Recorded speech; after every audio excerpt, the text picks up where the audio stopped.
क्या आपने कभी नोटिस किया है कुछ लोग प्रॉब्लम्स के बाद भी खुश रहते हैं और कुछ लोग सब कुछ अच्छा होने के बाद भी खुश नहीं रह पाते हैं? क्यों? क्योंकि हैप्पीनेस एक सिर्फ मूड नहीं होती, ये एक वाइब्रेशन होती है जो आपकी थॉट, आपकी एनर्जी और पूरी लाइफ को अफेक्ट करती है।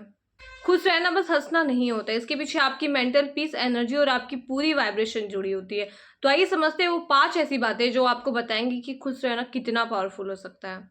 पॉइंट 1, खुश रहना आपकी एनर्जी बदल देता है। जब आप जेन्युइनली खुश रहते हो, आप अंदर से अच्छा फ़ील करते हो, आप परेशान नहीं होते हो, तब आप कॉन्फिडेंट फ़ील करते हो, आप किसी चीज़ से डरते नहीं हो। आपके सामने अगर प्रॉब्लम्स भी आता है, तो आपको लगता है कि मैं इसे टैकल कर लूँगी। बट अगर आप खुश नहीं रहते हो, तो फिर आप इसके अपोज़िट करते हो। आप अंडर कॉन्फिडेंट फ़ील करते हो, आपको लगेगा कि मुझसे लोग बात नहीं करते या मेरी तरफ अट्रैक्ट नहीं होते। लेकिन अगर आप खुश रहोगे, तो आपकी तरफ लोग जेन्युइनली अट्रैक्ट होंगे और आपसे बातें भी करेंगे और आपको रिस्पेक्ट भी करेंगे। खुश रहना एक फेक स्माइल नहीं है, ये खुश रहने का मतलब होता है कि आप अंदर से हैप्पी हो और आपका माइंड जो है वो शांत है, आप अंदर से पीसफुल फील कर रहे हो।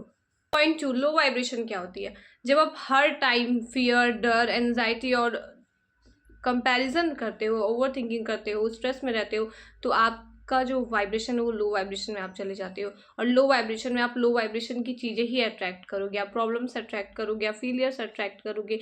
आपके दिमाग में अगर स्ट्रेस है, आप ओवर थिंकिंग कर रहे हो किसी चीज़ को लेके, तो आपका माइंड जिस चीज़ को बार बार रिपीट कर रहा है, आपके माइंड में जो थॉट्स बार बार आ रहे हैं, वही चीज़ आपके साथ एक पैटर्न बन जाता है और वही चीज़ आपको धीरे धीरे अपने लाइफ में भी होता हुआ दिखता है। तो इसलिए आपको खुश रहना बहुत ज़रूरी है। पॉइंट 3, पॉजिटिव वाइब्रेशन आपकी लाइफ कैसे बदलती है? पॉजिटिव वाइब्रेशन में रहने का मतलब ये नहीं होता है कि आपकी लाइफ बहुत बेटर हो चुकी है और आप एकदम परफेक्ट हो चुके हो।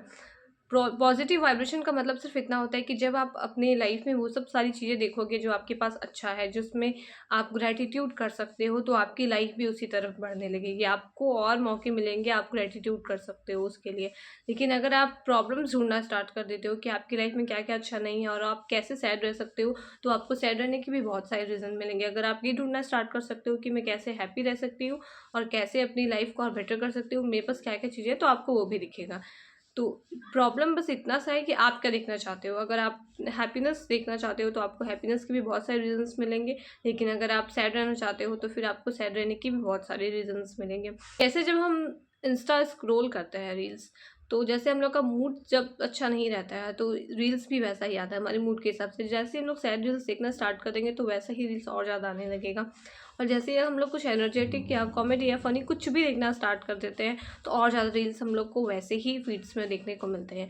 इसी तरह आप जो भी ढूँढोगे, आपका ध्यान जिस चीज़ में जाएगा, आप जिस चीज़ की तरफ अपनी पूरी एनर्जी लगाओगे, वो चीज़ आपकी लाइफ में बढ़ना स्टार्ट हो जाएगी।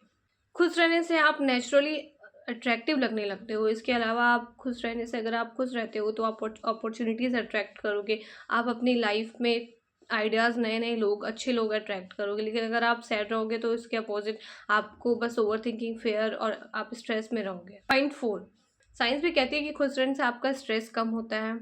दूसरा, आपका इम्यूनिटी स्ट्रॉन्ग होता है, आप बेटर डिसीजंस ले पाते हो, आपका ब्रेन भी ज़्यादा प्रोडक्टिव बन जाता है। मतलब हैप्पीनेस कोई लग्ज़री नहीं है, ये मेंटल हेल्थ की नेसेसिटी है। पॉइंट 5, खुश रहें कैसे? तो खुश रहने के लिए आपको पूरी लाइफ बदलने की ज़रूरत नहीं है। आप बस कुछ छोटी चीज़ों से खुश रह सकते हैं। जैसे कि आप दूसरों से कंपेयर करना बंद कर दीजिए। अगर हर बार अपने सक्सेस से, दूसरे की सक्सेस से, या फिर अपने फेलियर से दूसरे के फेलियर से कंपेयर करते रहोगे, तो आप खुश नहीं रह सकते हो। आपको लगेगा कि मैं कहीं न कहीं हमेशा कम हूँ या मुझसे बेहतर लोग भी बहुत हैं। तो अगर आप कंपैरिज़न छोड़ देते हो, तो आप उसी टाइम से खुश रहना स्टार्ट कर दोगे। दूसरा, अगर आपको पता चल जाएगा कि सब कुछ मेरे हाथ में नहीं है, सब कुछ मैं कंट्रोल नहीं कर सकती हूँ, कुछ चीज़ें जो मुझे छोड़ना ही पड़ेगा, जो मेरे हाथ में नहीं है, जिसमें मेरा कोई कंट्रोल नहीं है। वो जो भी होगा, जैसा भी होगा, मुझे एक्सेप्ट करना पड़ेगा, क्योंकि मैंने जितना कर सकता था, मैंने उतना कर लिया है। अब इसके आगे मेरे हाथ में नहीं है, तो वो चीज़ छोड़ दीजिए, तभी आपका माइंड जो है शांत रह पाएगा और तभी आप खुश रह पाओगे।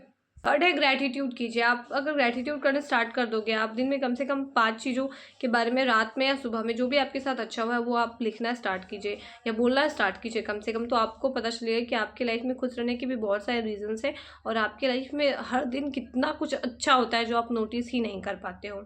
और खुद के साथ थोड़ा अच्छे से बात कीजिए, अपने आप को भी वैल्यू दीजिए। जैसे कि आप लोगों को देते हो, लोगों की भी फीलिंग्स को आप वैल्यू देते हो कि अगर मैं उन्हें कुछ बोल दी तो उन्हें बुरा लगा, तो अपने आप के साथ भी कीजिए। अपने आप को भी कभी बुरा मत बोलिए और नेगेटिव सेल्फ टॉक बंद कर दीजिए। देखिए, हर टाइम लाइफ परफेक्ट नहीं चलती है। हर टाइम आपको आपके हिसाब से चीज़ें नहीं चलती, हर टाइम आप जो चाहते हो हमेशा आपको वही चीज़ें नहीं मिलती है। कुछ टाइम ऐसा भी आता है जब आपको लगेगा कि ये सिचुएशन में मेरा कोई कंट्रोल नहीं है, इसमें मैं अभी बहुत अच्छा नहीं कर सकती हूँ। तो उस टाइम पे भी आपको खुश रखना पड़ेगा खुद को, ताकि आप पॉजिटिव चीज़ें ही अट्रैक्ट कर सकें। आप अगर नेगेटिव चीज़ें अट्रैक्ट करना चाहते हो तो ही आप बस सैड रहिए, आप स्ट्रेस में रहिए, आप ओवरथिंकिंग करिए, आप नेगेटिव वाइब्रेशन में रहिए। लेकिन अगर आप चाहते हो कि आपकी लाइफ में कुछ अच्छा हो, अगर आप पॉजिटिव चीज़ों को अट्रैक्ट करना चाहते हो, तो सबसे पहला स्टेप है कि आप अपने आप को खुश रखिए। आप अपने सराउंडिंग में भी आप ऐसा माहौल बना के रखिए जिससे कि आप हमेशा खुश रहते हो और आपका दिमाग बहुत शांत रहता है। क्योंकि जब आपका दिमाग शांत रहेगा और आप जब खुश रहोगे, तभी आपके दिमाग में आइडियाज़ आएंगे, अपॉर्चुनिटीज़ आएगी और आपको अच्छे लोग मिलेंगे और आपको कुछ काम करने का भी मन करेगा। आप अगर सैड रहते हो, स्ट्रेस में रहते हो, तो आपको कोई भी काम हो आपको करने का ही मन नहीं करेगा कि मुझे नहीं करना, मेरा मूड नहीं है। इसलिए खुश रहना सीखिए, क्योंकि आपकी वाइब्रेशन ही आपकी रियलिटी बनाती है। और याद रखिए, पीसफुल माइंड ही सबसे बड़ी सक्सेस है। अगर आपका दिमाग शांत रहता है तो आप कितनी भी बैटल्स है आप उसको जीत लोगे और आप खुद में भी बहुत अच्छा कर लोगे। लेकिन अगर आपका दिमाग ही शांत नहीं रहता, अगर आप खुश ही नहीं रह पाते हो, तो अगर आपके लाइफ में अभी आपको लग रहा होगा कि मेरे पास खुश रहने की रीजंस नहीं है इसलिए मैं खुश नहीं हूँ, लेकिन प्रॉब्लम ये है कि जब आपके पास खुश रहने के रीजंस होंगे ना, तब भी आप खुश नहीं रह पाओगे, क्योंकि आपका पैटर्न बन चुका है सैड रहने का, आपका पैटर्न बन चुका है हर चीज़ में कंप्लेन करने का। तो अगर अभी से आप खुश रहना स्टार्ट करने वाले हैं तो कमेंट कीजिए आई एम ऑलवेज हैप्पी, और चैनल को सब्सक्राइब कर लीजिए अगर वीडियो आपको अच्छा लगा तो। मिलते हैं नेक्स्ट वीडियो में, तब तक के लिए स्टे ट्यून्ड।